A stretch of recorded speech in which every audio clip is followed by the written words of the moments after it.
এই ভর্তাটা খেতে যে কতটা টেস্ট তা বলে বোঝাতে পারবো না, আপনারা না খেলে বুঝবেন না করে। আর ভাতটা মাখার পরে এরকম সবুজ হয়ে যাবে।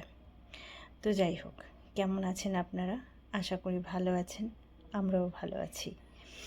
আর এই যে ভাতটা মাখার পরে দেখতে পাচ্ছেন একদম সবুজ হয়ে যাচ্ছে, একদম সবুজ, আর খেতে অসাধারণ দুর্দান্ত। আমি এই ভর্তাটা করার আগে অনেকগুলো ভিডিও দেখে নিয়েছি, তো আমার কাছে ভর্তাটাই সহজ মনে হলো। তো দেখেই বুঝতে পাচ্ছেন এটা সজনে পাতা, কচি সজনে পাতা। এই কচি সজনে পাতা শরীরের জন্য অনেক উপকার।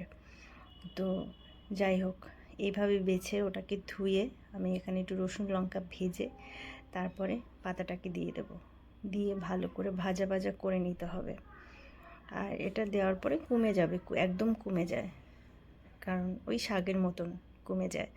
তো এইভাবে ভাজা ভাজা করে আমি এটা বেটে নেব। আপনারা চাইলে মিক্সিতে দিতে পারেন, আমি শিলপাটায় বেটে নেব।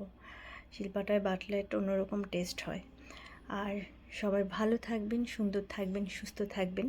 আমার ভিডিওটা ভালো লাগলে একটু লাইক কমেন্ট শেয়ার করবেন আর একটু ফলো করবেন।